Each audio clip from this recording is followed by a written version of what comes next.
আমাকে নিয়ে বাজে বাজে ভিডিও মেক করতেছেন। আসলে আমি কি কিছু আসলেই বলেছিলাম? এটা যদি ভুল করে থাকে আপনারা প্লিজ আমাকে মাফ করবেন। তো আপনারা প্লিজ আমাকে ক্ষমার দৃষ্টিতে দেখবেন, কারণ আমি যথেষ্ট ছোট মানুষ।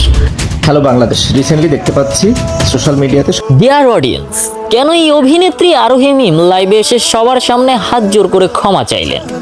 কি ছিল তার অপরাধ, বা কি বলেছিলেন তিনি অলরাউন্ডার সাকিব আল হাসানকে, যে কারণে তখন থেকেই তাকে নিয়ে খারাপ সমালোচনা হচ্ছে?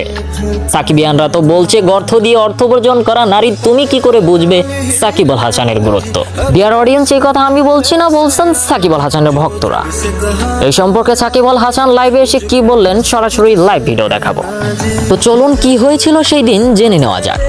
শুরুটা হয়েছিল মূলত একটি টক শো থেকে, যেখানে এই অভিনেত্রী আরোহী মিমকে প্রশ্ন করা হয় যে তাকে কয়েকজনের নাম বলা হবে এবং তার অঙ্গভঙ্গির মাধ্যমে বুঝিয়ে দিতে হবে তাদেরকে কেমন। যখনই প্রথম তাকে সালমান মুক্তাদিরের কথা বলা হয় তখন তার রিয়েকশন ছিল এইরকম।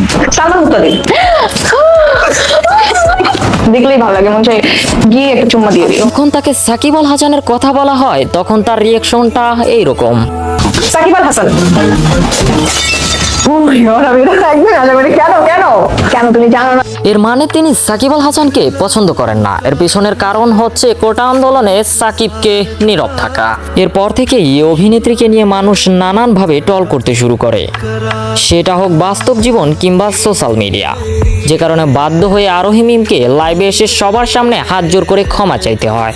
এছাড়াও আরোহী মিম সাকিব আল হাসানকে নিয়ে টল করার কারণে এই সম্পর্কে সাকিব আল হাসান জানান যে কে এই আরোহী মিম, সে আমাকে নিয়ে সমালোচনা করুক বা না করুক তাতে আমার কিছু যায় আসে না, কারণ আমার এখন যথেষ্ট নেম ফেম আছে আর আমার ক্যারিয়ার শুরু থেকেই মানুষ আমাকে নিয়ে সমালোচনা করছে, so it doesn't matter. Dear audience, আজকের ভিডিওটা এই অবধি। দেখা হবে তোমাদের সাথে নতুন কোনো ভিডিওতে, নতুন কোনো আপডেট নিয়ে চলে আসবো আবারও তোমাদের মাঝে। ভিডিও শেষ করার আগে বলবো একটা কথাই, যদি তুমি সাকিবিয়ান হয়ে থাকো তবে চ্যানেলটি সাবস্ক্রাইব করে ভিডিওতে একটা লাইক করে দিও।